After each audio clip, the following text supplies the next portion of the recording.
So I think we're going to go ahead and get started. And the first thing that I would like to do is have everyone introduce themselves. Again, thank you for all participating. And I pretty much got a chance to meet pretty much everybody. So why don't you tell everybody kind of who you are and your background, and anything that relates to your background in this conversation, if you can bring that up as well. So why don't we start with you, Suzanne? Oh, all right. Suzanne Ramsden. I own Maverick Training Center in Huntsville, Alabama. I started Maverick in like 2003 as a single mother, 2 children. It was a white belt jiu-jitsu club, and I was training with Helio Seneca. And I received my black belt from him in 2014. I'm now under Andre Galvao. We have an Atos affiliate in Huntsville, and my children are employees there, so it's a family business now. Like I said, I'm a germaphobe, so that helps me with this problem. I have a lot of ideas, about things that you were talking about.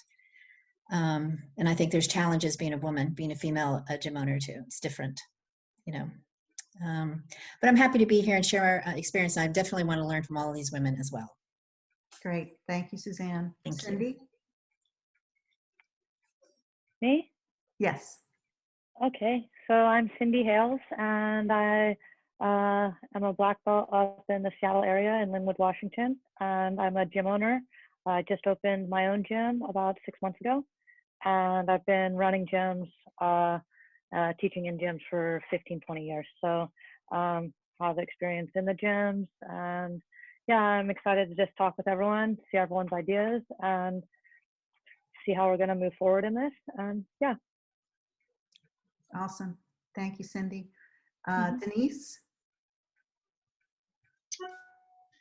Hi, my name is Denise Houle. I am a black belt in Atlanta, Georgia. I instruct jiu-jitsu at 2 different locations currently.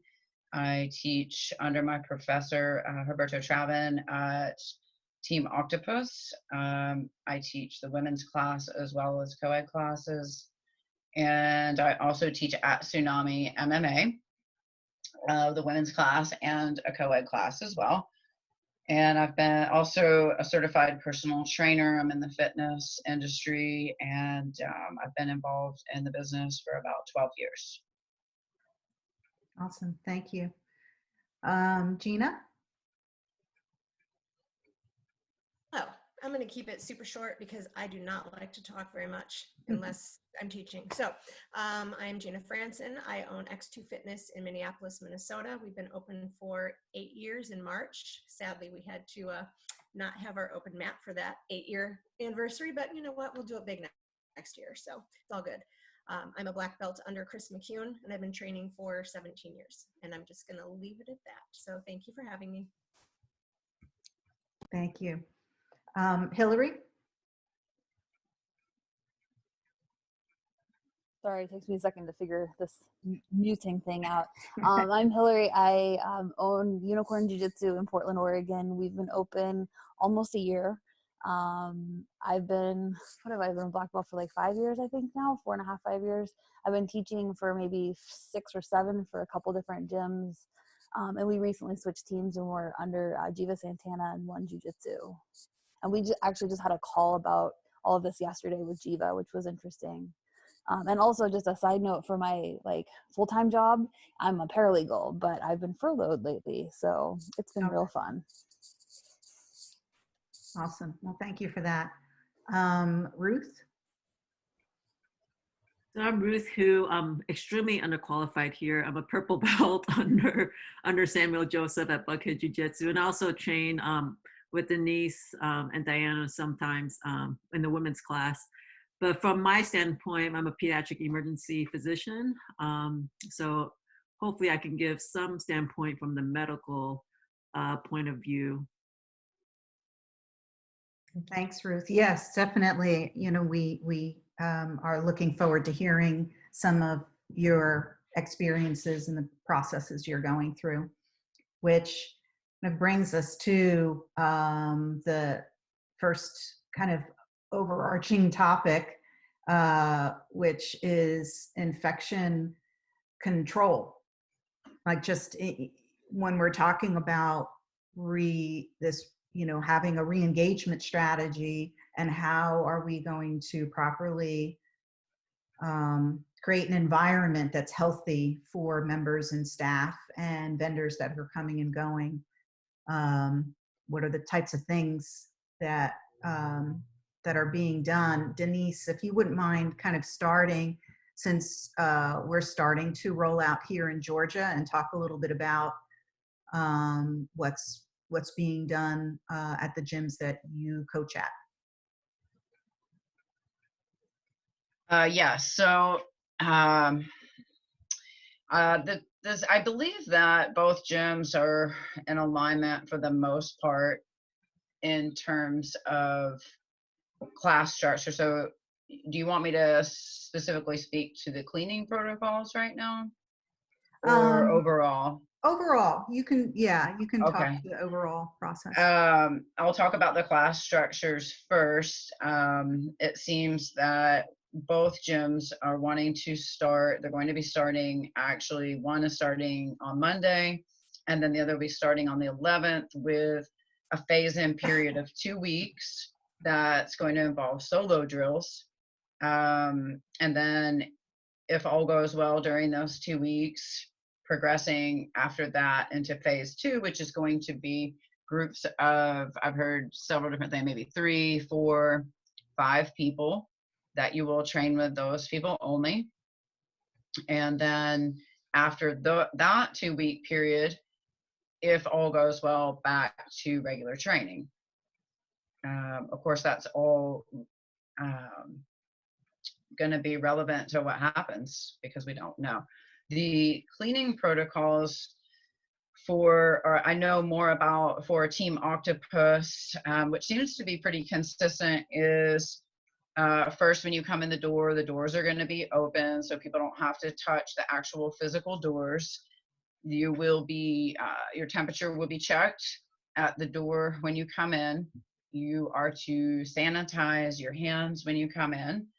There will be masks provided, and at one of the locations, you will be required to wear the mask to the training area. Within the training area, there will only be 10 to 12 people allowed per class. I didn't mention that. There will be 10 to 12 people in the class, and that's all that will be permitted at first. That will be done by scheduling, so you'll have to register for that. But you go to your training area, then you can take off your mask. There's going to be cleaning in between the classes. There's going to be disinfecting in between shifts. They weren't super specific on what the disinfecting meant in terms of somebody actually doing the cleaning, or I don't know if they're planning on spraying a spray mist of a disinfectant in between.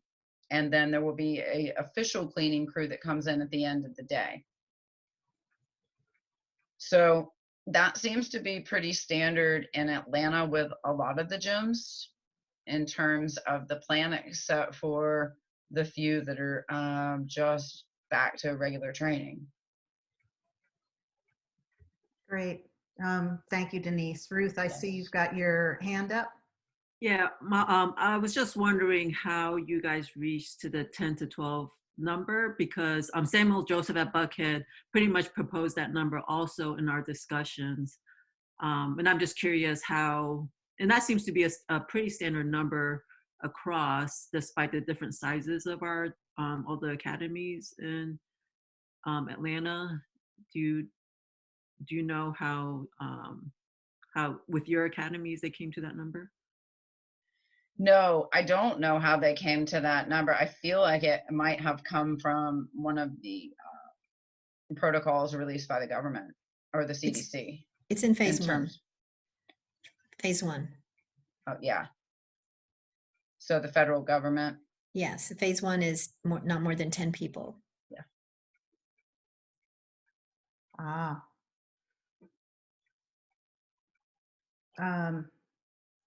Thank you, Denise and Ruth. And Suzanne, if you could, oh, Gina, I see your hand is raised.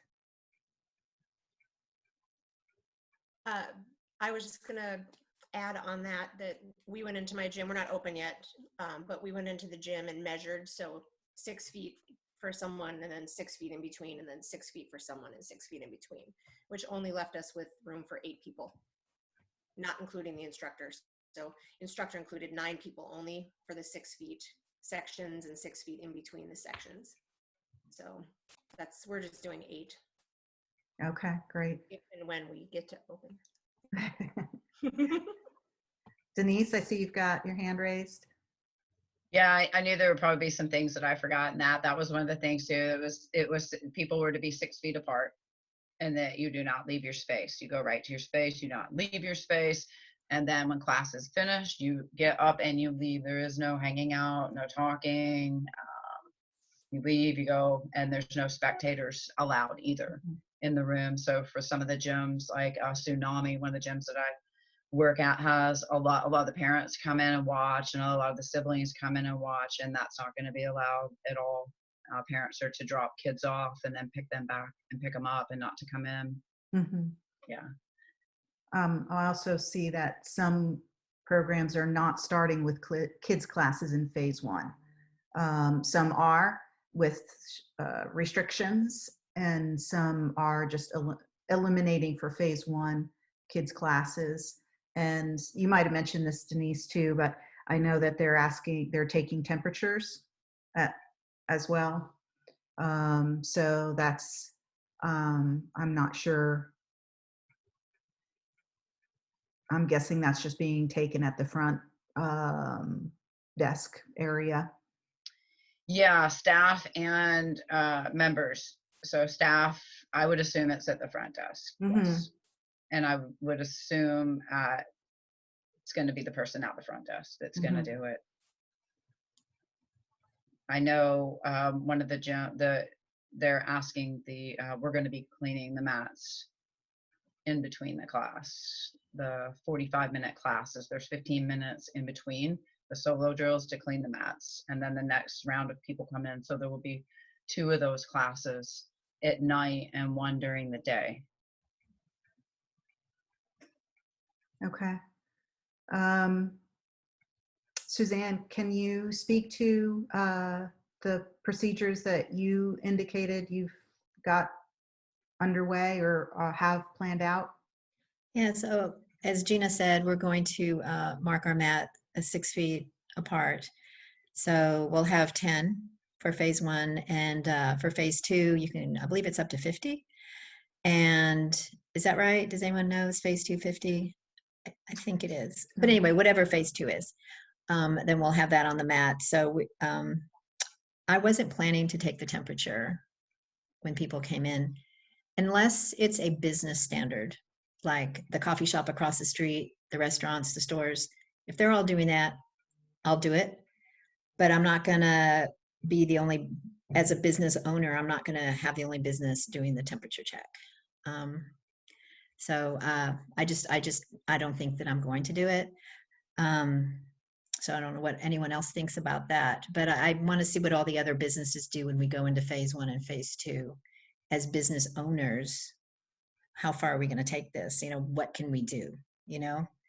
So I know some people don't run a fever if they have it. So I also, can I skip to the release, or do you want me to wait and then we'll come back to the release? No, go right ahead. Okay. I had a comment about the release. In our releases, you say, do you have a medical condition that precludes you from training? So I wonder if that covers, the virus.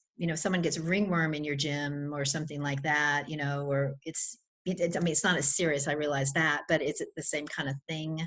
If somebody gets staph, so if somebody gets the virus and they trace it, say, I must have gotten it from your gym, I can't see how I would be liable if people have signed a release saying that they're healthy.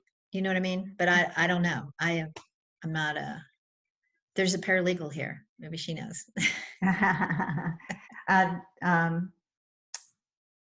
Let's see. Hillary, yes. Well, that's one thing that Jiva talked about last night, was creating new waivers. And I created our waiver based off, I work in radio. I work for Intercom Radio. So we have a lot of like participants in contests and events. So I've stolen some language from that for our waiver. I'm also a yoga instructor, and I've stolen some stuff from yoga studios for what they had, which some of them are really good. But I'm going to add new language in. The waiver doesn't really mean anything if there's still some negligence happening. You can sign a waiver, but if somebody's negligent, it doesn't matter. Like, the waiver is not going to save you.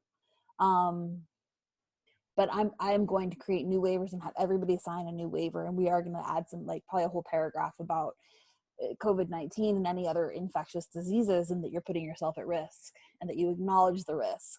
So I think it's important to do that, just to have a layer of covering your ass kind of thing. So, All right. Ruth, you had your hand raised? Yeah, I was just saying, at Buckhead, we are required to sign a new waiver, but on the top of the new waiver, there's also a questionnaire about symptoms and risk factors, like if you've traveled, if you've been exposed. And I think that's nice to have that extra layer of people to just kind of think back and, hey, am I a little higher risk than I thought I was? And, should I be putting my training partners at risk? And so that's something that you could potentially add to the waiver too. Now, they don't have to fill out every time they come in, but hopefully just the fact that they have to fill out a new waiver will just, let them reconsider their responsibility for the other people in the academy. Awesome. Denise, your hand is raised. Yes, we are going to be signing new waivers as well. Be required to sign new waivers and have members sign new waivers for this specifically. And I believe I saw something about questions being asked as well, and it might be the same as to what Ruth was saying, but that they're going to verbally ask if you've been in contact or if you've been sick recently at the door as well. Okay, great. Gina, can you speak about that? You mentioned that you have a waiver or updated waiver. I'm going to be updating our waiver or getting new waivers, and everyone's going to have to re-sign waivers, because I want to do, like Hillary was saying, I want to cover all the layers. I feel like as long as we are being proactive and being responsible and doing all of the things, even if it seems extreme, like, taking temperatures and new waivers and all the things, I would rather err on the side of caution so that my students feel comfortable, and also to know that I'm covering my ass as well. So yes, we're going to be doing the waivers. And then kind of like what Denise was saying with the masks, and it seems very extreme and it's not ideal, but not being in the gym is not ideal either. So, we're just going to do what we got to do to get in there. And I think as long as we are following to the letter of the law, so to speak, then I will feel good about what I'm doing. So. Awesome, thank you. Ruth? Yeah, I was just gonna say that Derek Kaivani, who trained in Atlanta, he's a black belt, but he owns Dirty Key Marketing, and he represents a lot of gyms, I think more than just Georgia, but he actually sent me what his guidance for his clients are, and it's actually a pretty conservative, but kind of middle of the line recommendations for gyms to consider how to reopen through all the phases. So that's something, if you need a plan, or other academy owners who need some guidance, he'd be, I think, a good source. Because I think it's nice if multiple academies are just following each other, and just as a community, we're doing pretty comparable things. So nobody's just kind of hanging out there to dry. Because I want to train, academy owners want to open up. Hopefully we can all do that safely as a community. And I think he also talks about a waiver in his guidance too. So, if you don't have one yet, that might be a source that you can go to for a potential copy. While we're on this topic, and also when it comes to some of the things, Ruth, that you're doing from your day job and experiencing there, what kind of processes and procedures do you see as potentially transferable from infection control in a medical environment to infection control in a combat sport environment? I think the main thing is the biggest thing in terms of transferring this virus is person to person contact. I mean, sure, it can be on door handles, it can be on mats, or, you know, if you were sitting at one area and then somebody sits there, could it be transferred? Potentially, but they've shown that mostly is through the air. And they think it's mostly like coughing, breathing a little bit, but it's mostly like coughing, sneezing, and such like that. So in the hospital, I work in in pediatrics, and we know that kids can have very minimal symptoms. So we just assume everybody has it. So we wear, basically the tightest thing is masks, the N95s, the glasses, which obviously you can't do in a combat sports setting. But I think wearing the mask when you go into the academy, if you're drilling initially, maybe even just wearing the mask, you know, it'll help your, you know, cardiopulmonary. I'll push that anyways. You know, some people are doing extra workouts in masks. Um, you know, it's just that kind of preventing that droplet. What's interesting thing, and I've actually looked at this myself just for my own house, because I'm afraid of bringing it into my house and transferring to my boyfriend, and you know who else, you know, he gets into contact with. But in the hospital, we actually use UV lights to decontaminate rooms that specifically have COVID, and obviously those are like medical grade, expensive pieces of equipment. But there are some lamps out there that are being sold that, you know, if academy would want to be on a safer aspect, they could use that and turn it on in between training groups. Usually they last it's about a 15-minute to 30-minute round of UV exposure. Obviously you can't be in the room during that time. So that's something that academies can look into. Now, I don't see it as a standard thing, because to cover a whole academy, you're gonna have to have several lamps, and you know, they typically a larger one runs about 100 to 200 bucks. So not horribly expensive, but it's still an investment that, you know, people would have to make when they're already maybe financially pulled tight. Thank you. Denise, I see your hands raised. I just wanted to ask Ruth if she could explain that a little bit more. I'm not quite understanding. The UV light disinfects the room. Yeah, so there's a specific wavelength UVC light, UVC waves that have been shown to actually kill viruses. And so there are lamps that specifically emit that wavelength that can be used to decrease the viral load. There's some air purifiers that have that. So the air purifiers I have at home specifically have a UV light function. That's how far I've gone with that. If you've seen like the UV, you've probably seen online, there's like UV boxes where you can put your cell phone in or keys, and that basically cleans off the surface. But the key is the UV light has to actually contact that surface in order to kill the virus. Thank you. Mm-hmm. Cindy, I'd like to hear from you and some of your thoughts as a brand new gym owner. You know, we talked earlier a little bit about the dynamics are slightly different because you're just getting things underway with your program. So if you could take yourself off mute and let us know where your processes stand. Okay, so yeah, as I mentioned, I just opened this school about 6 months ago. So I have a pretty, I would say, smaller team than many, I guess. So I guess I could say I'm also in the beginning stages of kind of structuring my school.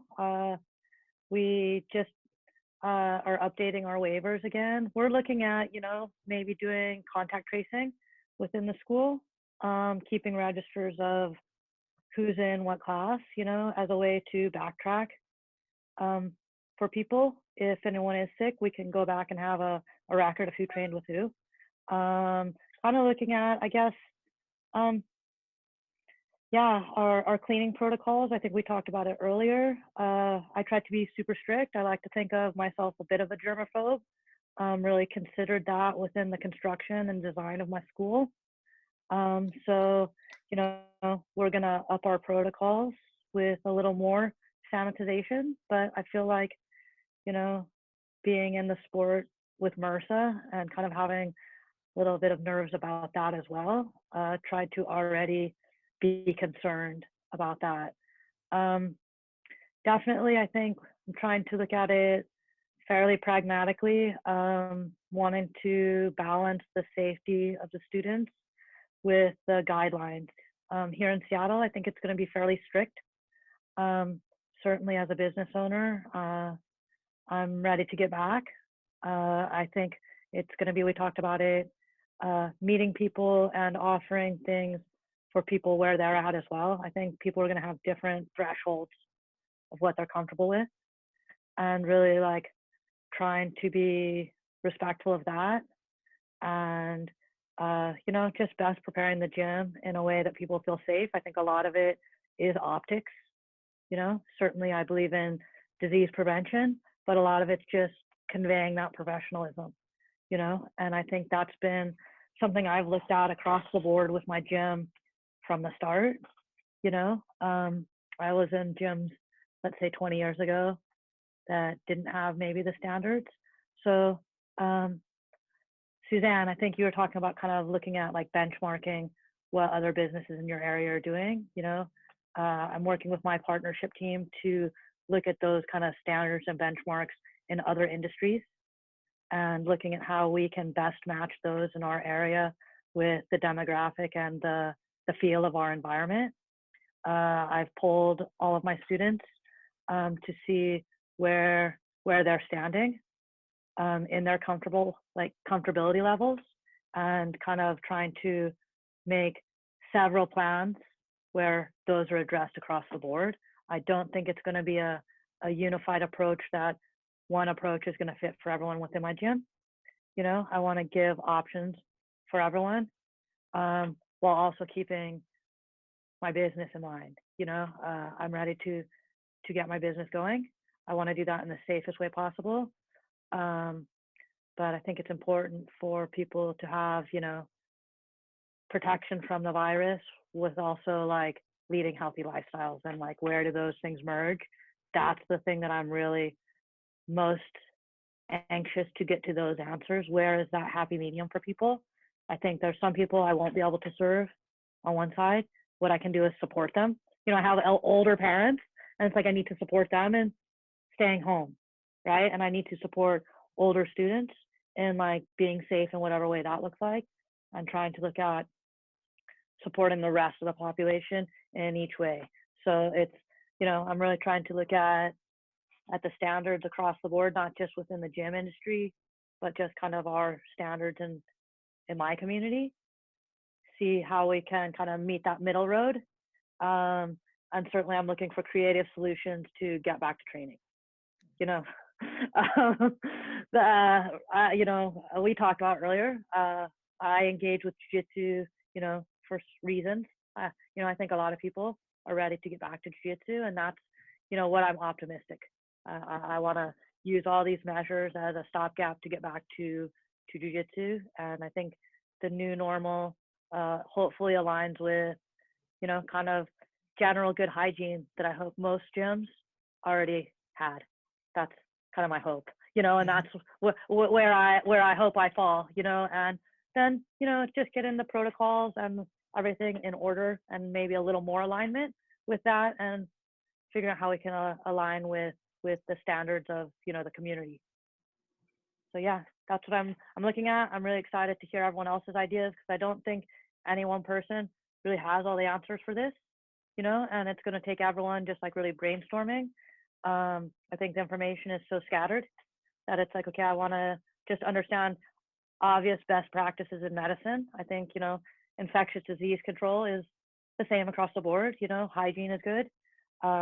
Looking at, you know, I think we talked about it, just the basics of like, how are we going to get students in and out? How are we going to clean? How, you know, what are those best practices?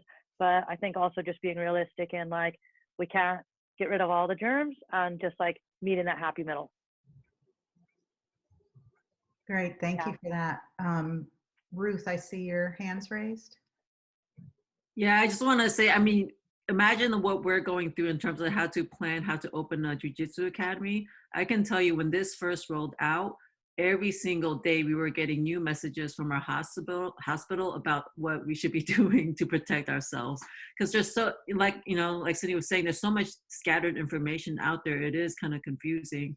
And I think the toughest part about this virus is that that makes it different from flu or other coronaviruses is the transmission can be when the person's asymptomatic. And I think that's the most difficult part I have when it comes to going back to training. And I think that's why we're having so much trouble isolating and confining this virus into a smaller population.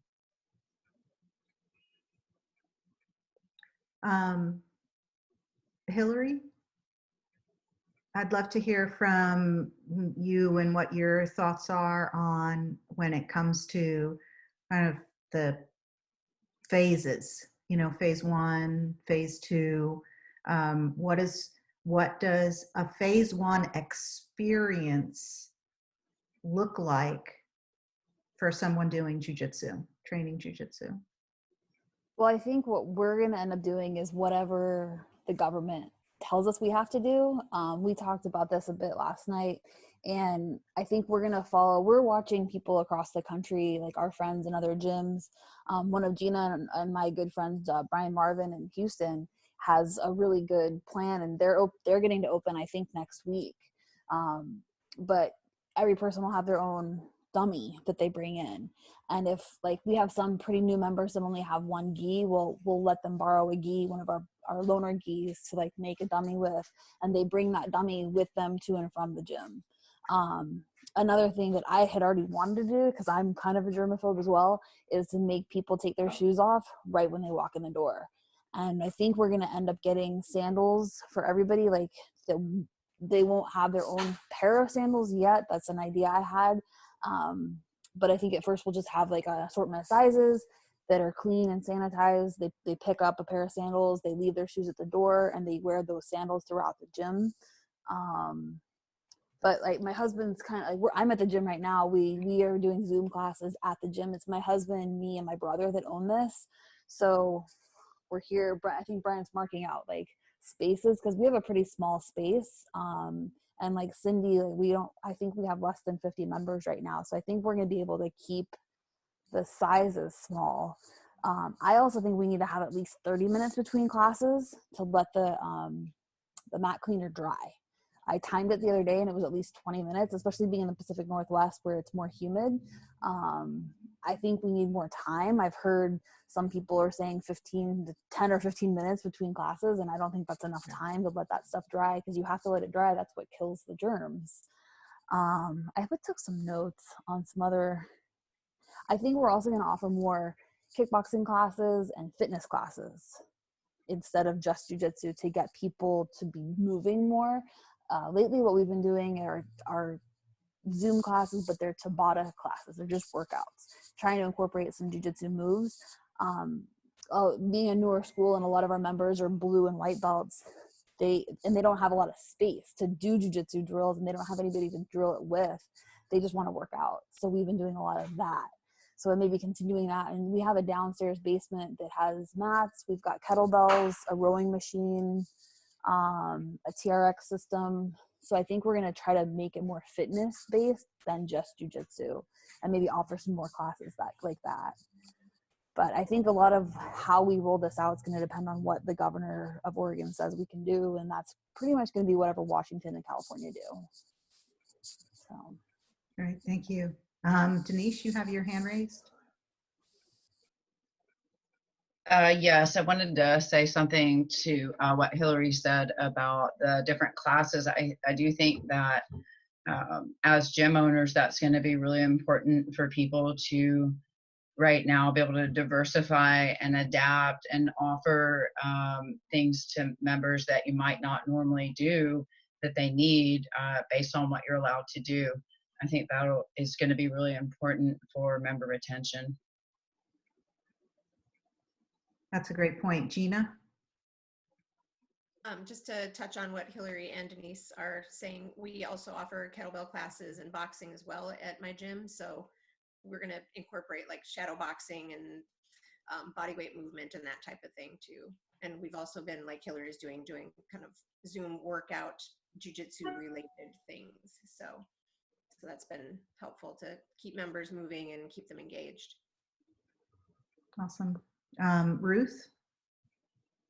I just want to also add, just adding to Denise's, in terms of saying to diversify, Sam Joseph is actually to keep the members engaged, so that if we have a training partner or even a drilling dummy, we can send him videos with questions, and he would send back like critiques and stuff like that, just to continue that dialogue between the instructor and student. Just throwing that idea out there. I thought it was a very good idea of his. I haven't heard that. That is good input. Denise? I had heard that as well. And also, just what we talked about on the other webcast, I think, I would offer my services for sure to any one of y'all, that this would be a time to help other people too. So I think bringing in like guest instructors, it's fitness or whatever it is, for the members that are going to choose to continue with online classes, because I believe that there will be members that are going to come to the gym, and that members that are going to continue to train at home for now. And, having a group of people that will be willing to share. I'd be willing to guest instruct, whether it was fitness, jiu-jitsu, helping each other out that way. I think, could be engagement for members too, different. Gina? Hillary, I see your hand raised too. We'll get to you after Gina.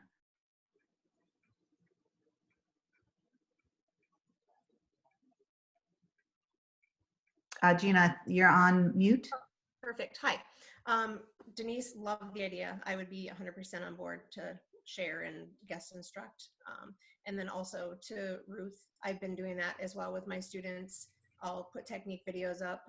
Actually, one of my students uses a giant stuffed bear that she put her gi on, and then she'll send me videos of her doing the technique and asking questions. And so that's also been very helpful. So it's cool to hear that other instructors are doing that. So. Fantastic. Hillary? I forgot to say, we already have, Defense Soap makes a foot washing station, and we already have one, but I'm going to make sure everyone uses it on and off the mats. And it's like this little, I could have my husband go grab it, but it's like this, maybe this big bucket thing that has like fake grass, and you put the Defense Soap solution in it, and you step in it, and you step on a towel. But that's something that we've been using, and I've heard other people are going to start to use. And then another thing that I've been doing is I've offered to our students match review. So if they send me a video of one of their matches that they maybe have questions about, or like, how did I lose this match, or what could I have done differently? And I want to start offering that to other people as well. Like, if people have questions about matches, or have, I've never had a coach do that for me. So I thought that would be kind of cool to have somebody sit there and be like, oh, if you had just done this, then you could have done this. Anyway. And I'm also down for I think if we could do like a Zoom seminar for each other, so that we're not having to travel yet. Jiva talked about that last night. Like, oh yeah, I have friends come. Like, I know I'm going to make Cindy come down here because it's a 3-hour drive. But before that even happens, like, we like bring a TV out on the mats and have somebody do it. Like, I'm going to do a seminar this weekend, which is going to be really interesting, a 2-hour Zoom seminar.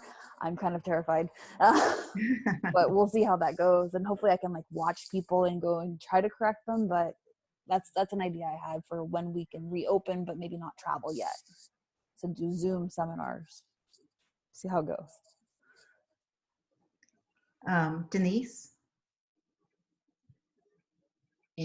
I think the competition breakdown is a really good idea. I like to analyze and get into the details and really fine tune things. I think a lot of people that do jiu-jitsu are the same way. I think jiu-jitsu attracts those type of people. So I think that's a great service for y'all to offer for sure. I will definitely send you some of mine. Awesome. I would like to go back to a topic that Hillary touched on, and I think is really important for all of us to understand a little bit more about, is the time to clean, the reality of time to clean, not just in a paper SOP, but okay, I'm in the gym, everybody's on the mat, it's 1:45 p.m. and the class ends.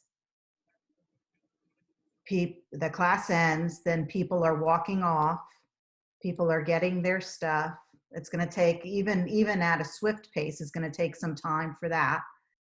And then the next class starts inside of that 15 minutes, on the hour. And then people have to come in, they have to get into their area, or they coming in wearing their gi or whatever and get on the mat. So that's going to eat up some time there. So now we're talking about, more like 5 to 10. Like, what is the reality of this time to clean in between sessions? Suzanne? It takes us 30 minutes, but but that's with classes where we have like 40 people. But so with 10, the mat's not going to get it destroyed as much, but it takes a long time to wipe the walls down, to wipe our changing rooms down, and the inside and outside of the doors and all the benches and the couch. I mean, it's 15 minutes is not nowhere near adequate to do a good job. So it takes us 30 minutes. Daytime classes maybe 25, but our evening classes for sure 30 minutes. And that's how many people doing that? That's 3 people. 3 people cleaning, and it takes us, because everybody has an assigned thing.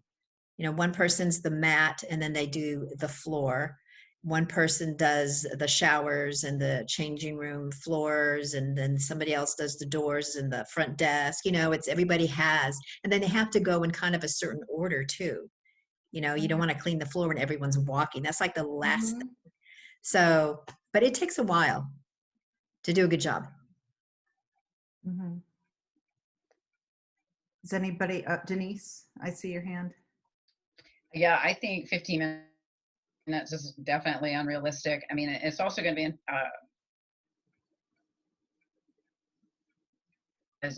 but 15 minutes. I mean, I know, the mats where I'm teaching at one gym are 1,200 square feet. I mean, there's no way that that's going to happen. And then in Georgia, with it being humid to dry, I mean, you're looking at, I've seen it take 30 minutes to an hour at least for the mats to dry with fans being blown on them. So I think it's, everybody's going to have different set of challenges when it comes to that timing for their own gyms. But for the one that, for my gym where I'm teaching, I think that's completely unrealistic. In between 45-minute classes, I don't see that happening. Yeah.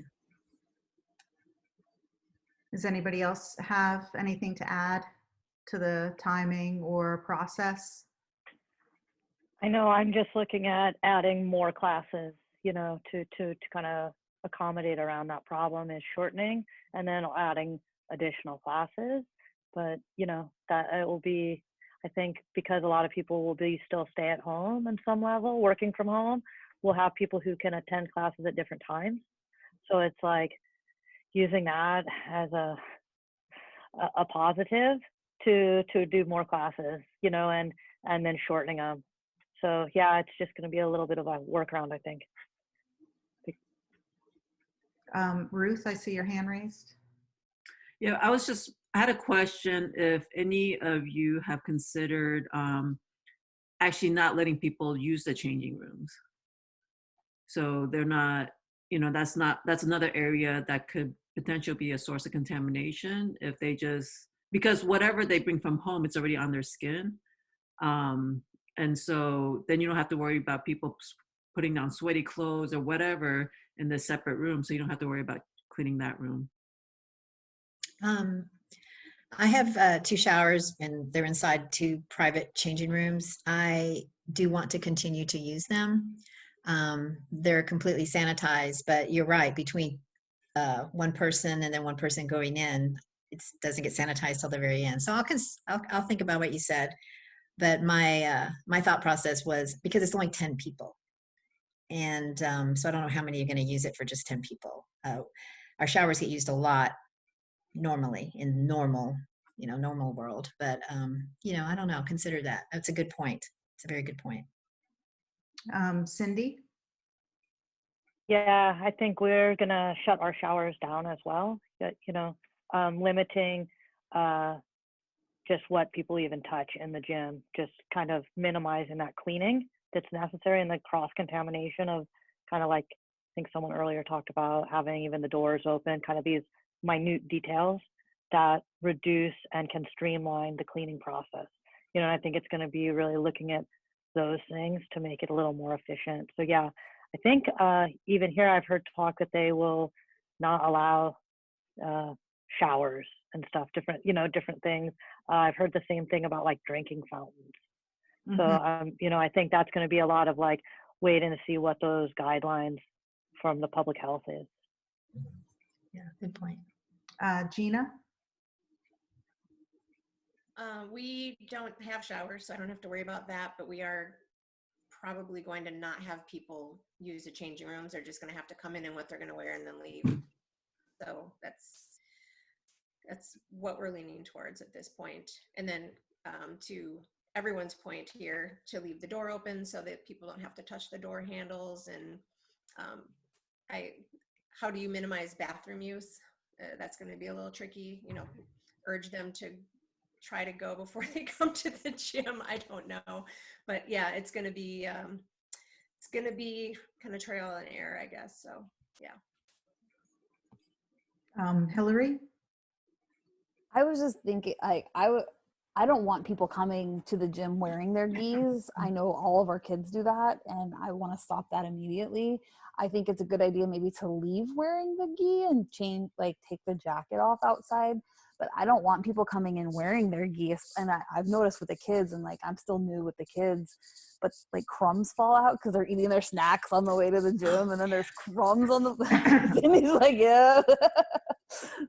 The problem with kids, right? But I don't like this idea of wearing their gi. If they can come wearing, like, I call them the unders and then put their gi on, but I don't know. That's me being a germaphobe. I don't want people coming in their gis.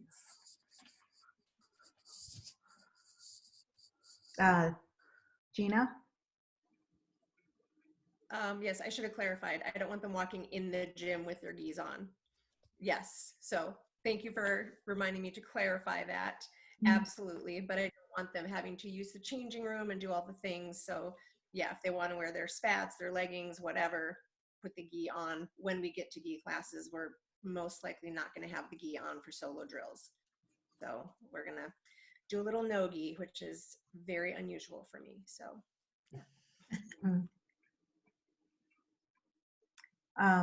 Before we kind of move on to any other specific topics, does anybody want or have any more comments in regards to the infection control process? I have a question specifically for the group about product. Are you using the exact same product you always have been using? Is there some other type of product? My sister-in-law works at she's the head of infection control for Peachford Behavioral Health. It's a behavioral health facility. It's not a hospital, but they use Genion that they use to spray the rooms down with. And people have like big backpacks of it that they use at their facility. So I have a question about product. Denise? I see your hand raised. Yeah, but I don't have the answer for that. My hand was raised for something else. I'm sorry. So I'm going to let them answer. I'm going to let somebody answer you, and then you can come back to me. Okay. Sorry. That's fine. Ruth?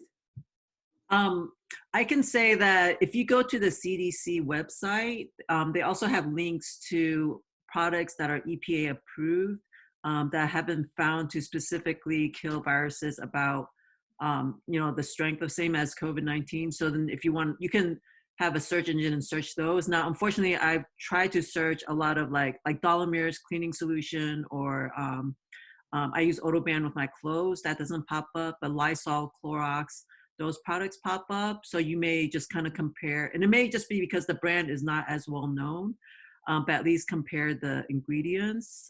Just because it says it's virucidal doesn't mean it may not necessarily kill coronavirus. Hillary? I actually have this question too, and I was going to start asking people what they use. We use Autobahn on our mats, and I've looked on the CDC website, and it only has Lysol and Clorox, and I don't know that I want to be pouring Clorox on my thousands of dollars of mats. So I think there's a good question, and I think as a community, I hope people talk more about what they use.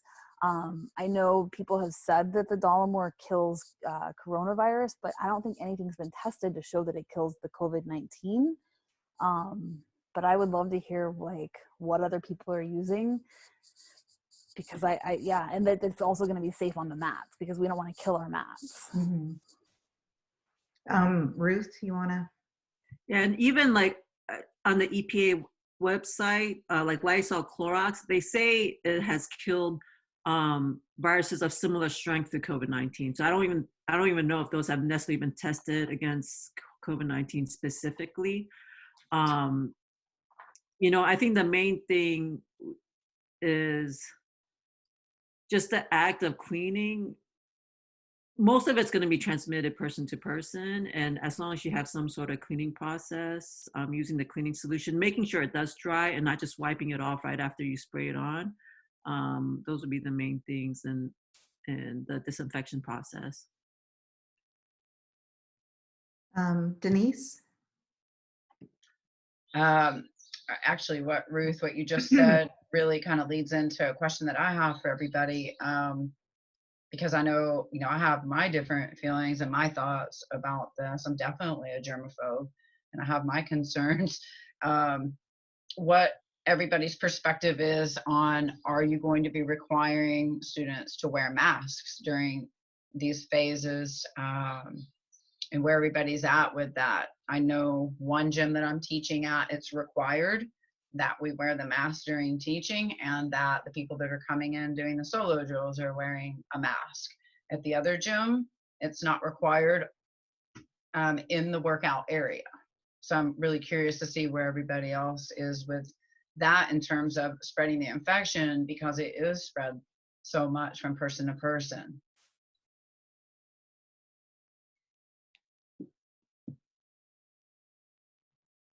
Does anybody want to add to that, or? We weren't going to plan on wearing masks. We were going to do the 6 feet apart solo drills and conditioning. We also have Muay Thai, which is very, very easy to do conditioning. But no, we're going to keep people separate. They're not going to wear their gi, and no, it's not going to do masks. Most of the businesses downtown, their employees, they're not wearing masks. So I don't think it's going to do any good to come in one business when all the others around aren't wearing them. So, but no, at this stage, no, we're not going to wear any masks. Ruth? I just want to add that, I think masks are only helpful if everybody in that building is wearing them, because it's not necessarily protecting you from other people, it's protecting other people from you. And so having that mutual protection is definitely what's going to prevent the spread. But that distance of 6 feet is going to be key. Yeah, I think so. Gina? In answer to Denise's question, I am leaning towards wearing masks at the gym. I'm 99% sure I'm going to have them wear them in, but I'm not sure about during training. So to be determined. Cindy? Yeah, I think I'm gonna wait to see what the guidelines are in my area, seeing kind of what is the benchmark for kind of the area. I'm curious to see. I'm at least interested to see how it works in the places that are opening before we do. You know, I think I have that. So yeah, it's interesting to see what people are going to do. And how do people feel about, I know the 6-foot boundary, but kind of the nature of like heavy breathing, how that really interacts. You know, I'm on the fence with the masks and like how much that will control, if it's the best idea. Yeah, just I guess I'm really interested to see how it works for everyone else and kind of what the practices end up being. Go ahead, Denise. I mean, I'm interested too. I think that the mask could potentially help in like the solo drills, but there's no way you're gonna be able to keep a mask on in terms of like regular training. When we start training with partners, that's, to me, I don't think that's gonna work. And to your point, Cindy, when people are exercising, they are going to be exerting more physically from their lungs and from their mouth. So in terms of like how I feel about teaching a class like that, I was leaning towards wearing one teaching.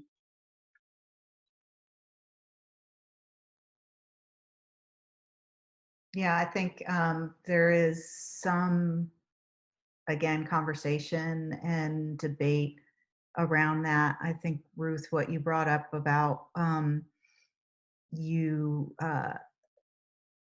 you know, if you're, say you're asymptomatic, but you could potentially have COVID-19, it's you wearing the mask so that you're not spreading it.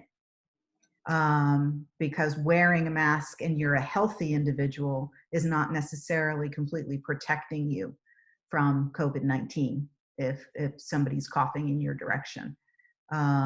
It's ensuring that because there's so many people that could be asymptomatic and have it and coming in and training in the gym to, you know, to stop their particles from dispersing, because it's at least thankfully not aerosoled, but it hangs long enough in the air. So mask protection for that purpose is important.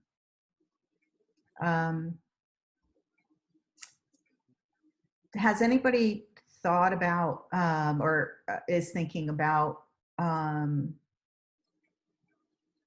what's happening to your gyms, to other gyms regarding loss of membership and income, and how to compensate for that? Is anybody thinking at all about passing on any kind of costs or reducing costs, or just keeping things the same for their members or new members? Gina? We have been doing a bunch of online stuff, and we did, I think it was Cindy that said she took a poll with her students about things, and I've done something similar. I've given people the option to freeze their memberships, or, you know, if people aren't able to afford it, to go ahead and suspend them for a while. People are not doing that. I feel pretty grateful about that. I'm also offering for every month or every 30 days that we're closed, that when we reopen and we're able to actually have contact, that they can do private lessons. So they get an hour private lesson for every 30 days. So each student can choose an instructor, whether it's myself or my other instructors that I have at my gym. So there's some incentive. I'm also offering discounted Zoom private lessons to my students. And if they would like to use the complimentary 30-day private lesson for that Zoom lesson, they're welcome to do that as well. Great. Does anyone have anything to add to that? I offered, I'm sorry. Oh, no, go ahead, Suzanne.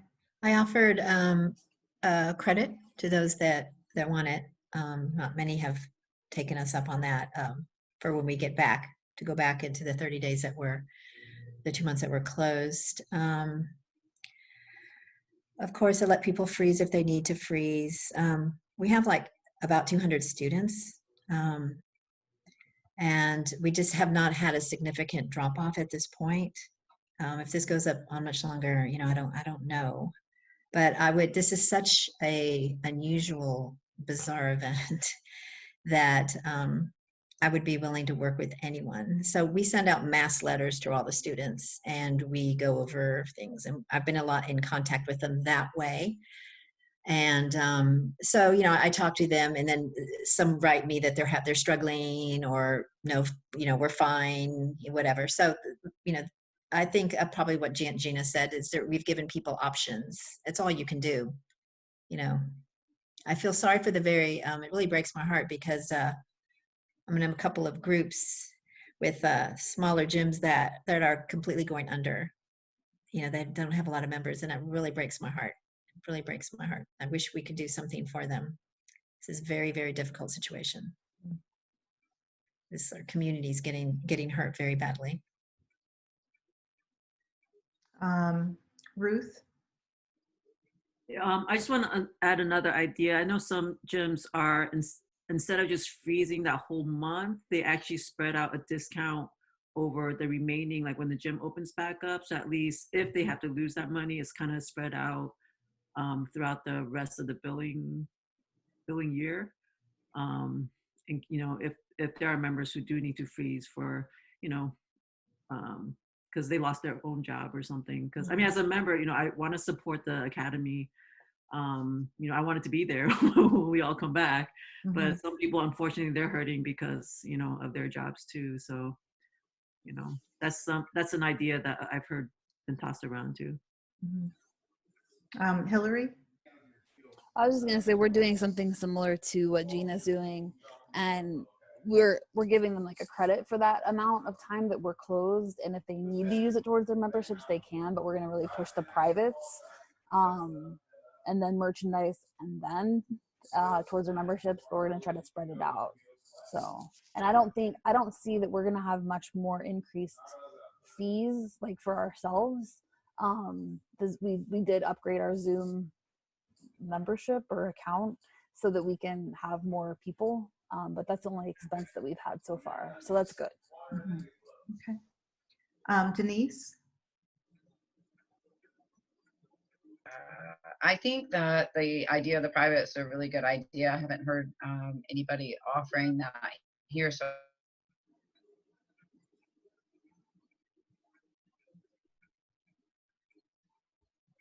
Oh, you're frozen. to comment to that. And honestly, like I've really, and this is just something to think about down the road. I've thought about this, and I haven't come up with anything, but I wish that there was some type of fundraiser that we could do to help gyms that were struggling. If anybody has any thoughts on that, I'd definitely be open to helping with that, because I know that there are a lot of people that are hurting, and we all love jiu-jitsu, and it's really important to all of us, and anything that we could do to help, I'd like to help.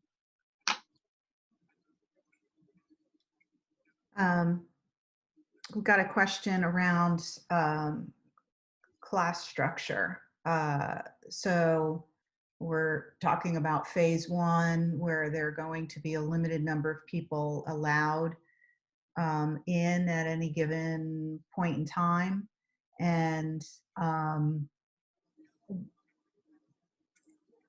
are people thinking about also what the curriculum is going to be, as people are not haven't been trained for some long period of time, and there's going to be some other rogue people that have been mad training since they're off, and they're just like, they're ready to go, and they're like, now I'm gonna I can't wait to get in there. And so, has anybody thought about what that curriculum is going to look like? Gina?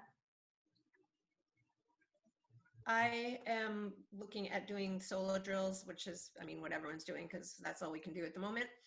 But I'm going to do intervals, so 30-second interval, 10-second off of basically like the warm-up drills, hip escapes, and so on, just whatever you guys do for your warm-up drills.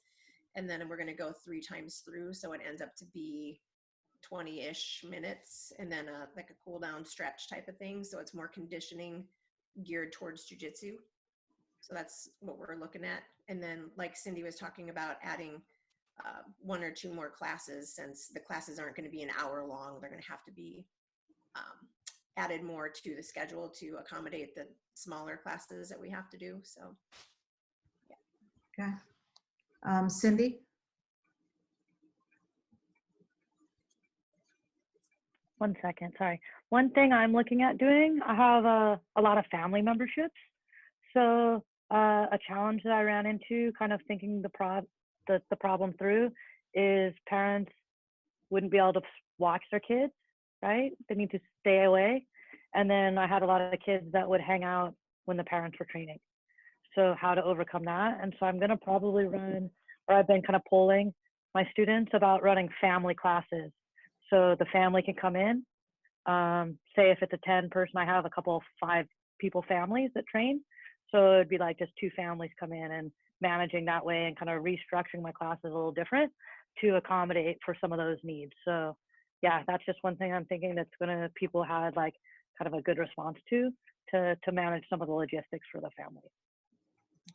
Nice. Denise?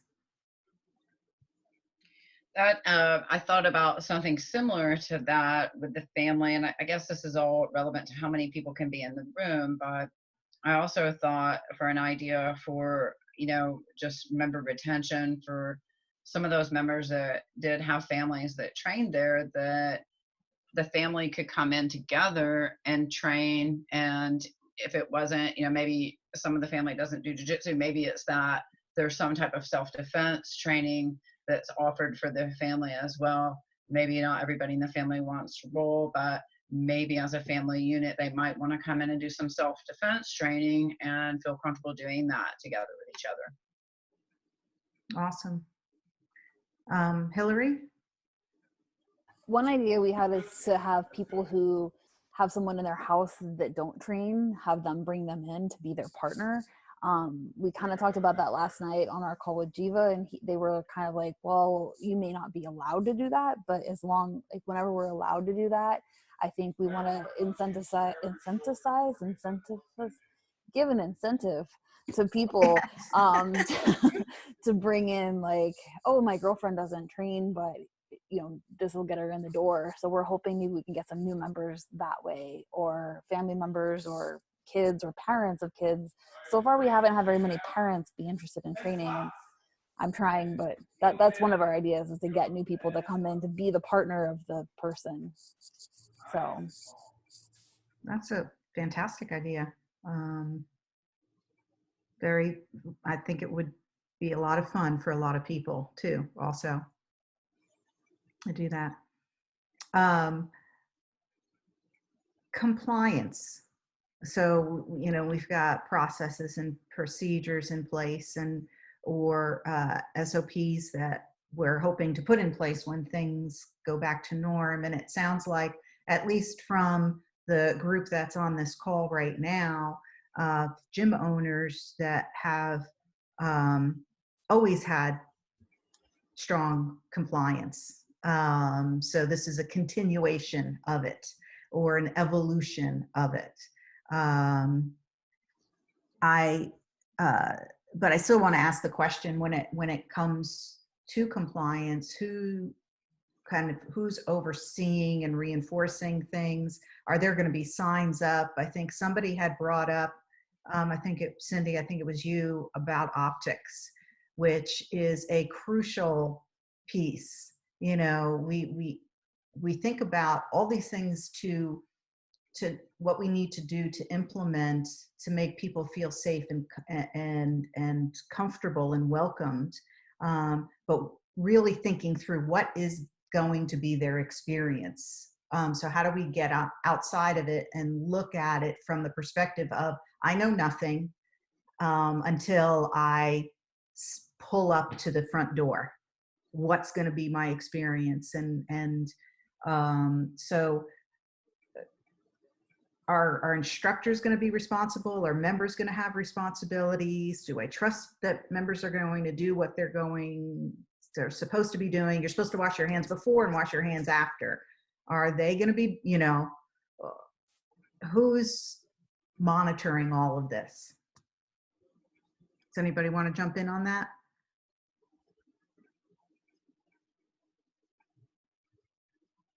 Gina? Why not? I'll go for it.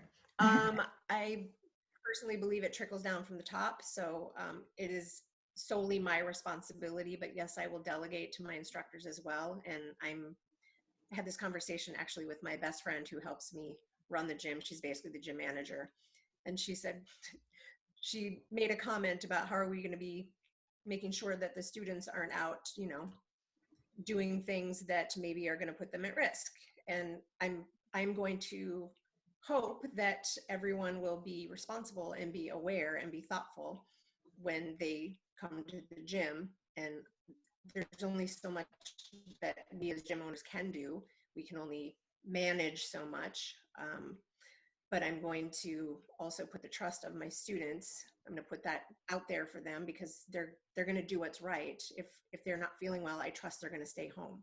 If they were compromised, I'm going to trust that they're going to stay home. I don't know if everyone feels that way about the members at the gyms, so I'm not sure if everyone's going to have that. I mean, yes, there is a chance that maybe one or two of them will not comply, but I would like to be optimistic and think that my students are going to be responsible. Therefore, I'm going to not have to micromanage everything, but I will oversee everything. I'm going to make a comment related to this because I think about me as a member, not a gym owner. I'm a blue belt. I just have enough under my belt to have had also some experiences with a number of different gyms also. And, with training under Denise, I have a lot of regular reinforcement for traditional rules when it comes to practicing jujitsu and respect and just some of the dynamics of making sure your fingernails are cut, don't take the jewelry out, make sure you don't your gi is washed, all of the best practices have been reinforced, and but other places that's not always the case. It's not the norm. You walk out of there, your face is scratched, you got somebody's makeup all up your sleeve, you got, there's all sorts of things that have happened, and it's because people think, well, I'm thinking, well, they should know. I mean, people should know. These are 101. Like, of course you got to have your nails cut and you can't wear jewelry. I mean, of course. But unless it's being told those simple basic things over and over and reinforced, people are just not going to do it. So, Suzanne? Yeah, we have signs. And so because it's such, it's so many people to manage. And so we have signs. The instructors are great. We're very strict. We run a very tight ship. And so the instructors know to oversee people and make sure that they're following the rules. We're very, very, very strict about people. Their toe can't touch the floor. I mean, we're very strict about that. The nails, washing the uniform, and everything. And as far as, like I said, we have the little, I forgot what it's called, but the little hand sanitizer. We have the wall mount one at the front door. And well before this, we were telling everyone to use that because it was just so sweaty in there with that many people. So we were requiring people to use it. And we said, like, when you come from the bathroom, which is outside the gym, it's down the hall.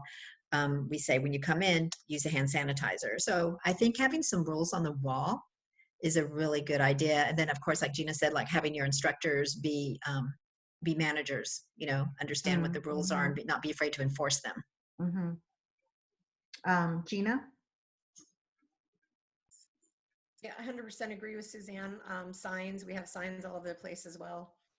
So you hear it, you see it, and we're strict as well with all of the things with the nails and the clingy and no makeup and no jewelry and all of it. So therefore it should be able to manage itself, especially if you're not letting new students come in.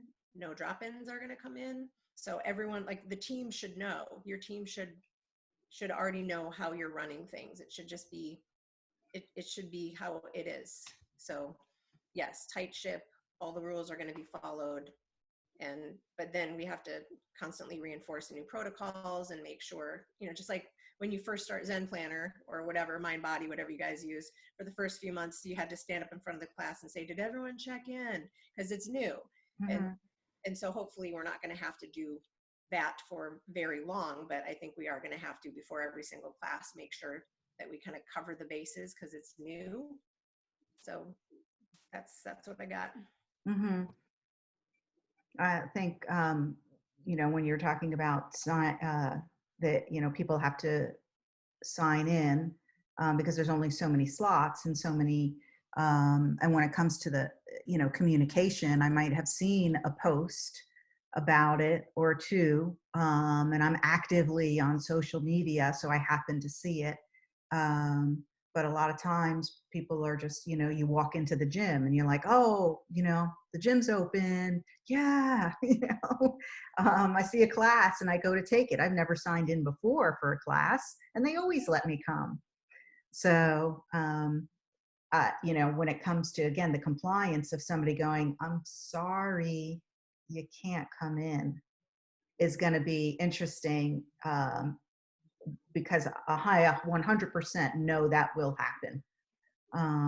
People will show up expecting to be able to come into the gym, but not have registered. And that it's going to be interesting to see when as that transpires. Denise? Yeah, I think that this is definitely gonna, to Gina's point, that it does come from the top. And it's gonna, I think this is gonna be a time, it seems like all of you ladies are very responsible, ethical business owners. And I think that it's gonna be a time for people like you to shine because I think for a lot of people coming back to jiu-jitsu, it's going to really come down to trust. And do you trust the people that you're training with? And do you trust the owners of the gym? And for myself, I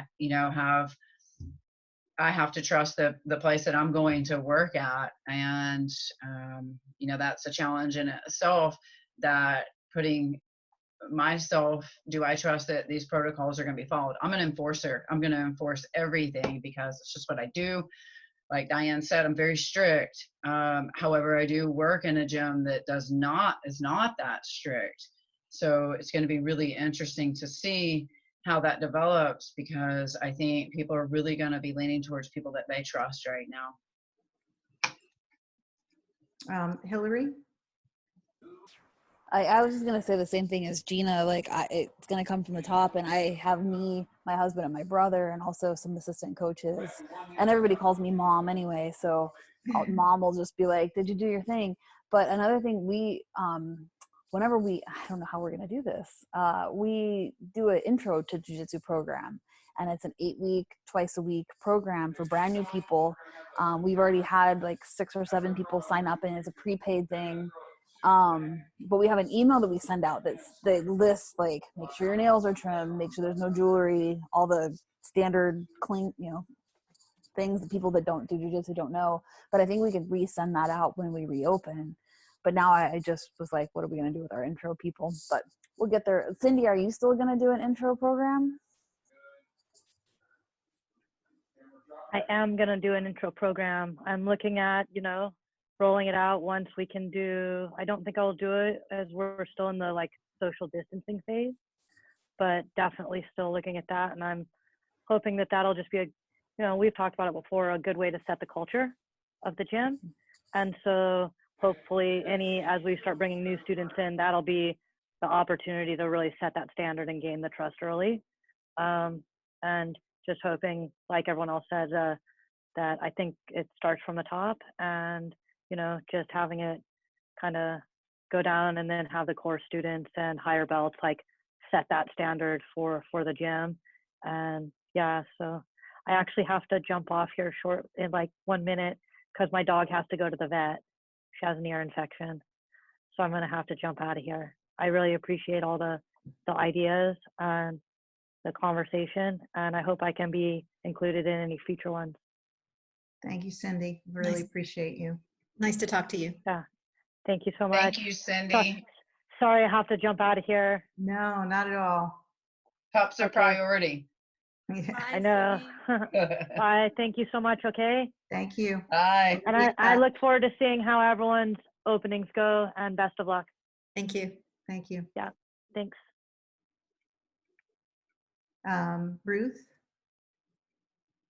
Oh, I was just gonna add from a member standpoint, actually, and speaking to optics, it is reassuring when you see the leadership calling people out or enforcing the rules, because then you know that they're creating that safe environment for you and the academy. I mean, I'll be honest, I call people out, so I think a lot of our senior belts will, and I think as that trickles down, the lower belts will understand, hey, these certain behaviors are not acceptable. And if that's not the culture for them, then they're not interested in protecting your academy, and you probably don't want them in your academy anyways. Yeah, it's a great point. I tend to do the same, even though I'm a lower belt, but I'm old and I'm a mom and I've been around. So I have just kind of, I lean into that, and I have a natural coaching personality. And I feel it's important because a lot of times people just don't know. They really don't. They haven't had, they haven't been in Denise's class all along, or they're taking another class, or they've never heard these things before that they're supposed to do. So I'm very comfortable with letting people know. And then if they don't follow it, that's a different story. But hearing it for the first time, I think that's all of our responsibilities, no matter what, as long as we know about level we are. Well, it's pretty much it's been an hour and a half of actual the session time, and we got on beforehand, so it's been 2 hours. And unless Denise, you feel otherwise, I think we've captured a lot of phenomenal information, and happy if anybody wants to stay on and has a specific question that they still want to get answered, and we can do that. I also think that this isn't going to be the only time we're going to see each other and have this dialogue. And I would like for everybody, I'm going to send out a post session email tomorrow, and start sharing some things like the actual the actual procedures that I might be able to find that the gyms are sharing. And for everybody collectively to have that content and that information, I'll continue to share that in a group setting. Denise, what do you think? Do you think we should? I mean, I just want to make sure that I again thank every one of you for joining us. I have a lot of respect for each and every one of you, and I want all of us to be successful and collaborate and help each other, and whatever Elevate Jiu-Jitsu Mag can do to help support you. If there's anything I could help do, I'm open and available. And I just I think there's so many things to talk about. It would be if we could go on for hours and hours and hours, and then there's so many topics. So I would love to see us talk more and have more of these, especially as leaders in the community. I feel like it's really important right now. And I feel like as female instructors, I feel like it's really important that we make ourselves known and that we're out there. And I feel like it's very beneficial to the jiu-jitsu community, and I like to see it. So thank you all very much. Thank you so much. Okay, so I guess if there's no specific questions left for the group, we can all grab our drinks, and have a fantastic evening, and we'll talk real soon. Thanks, everybody. Bye. Thank you. Bye-bye. Bye.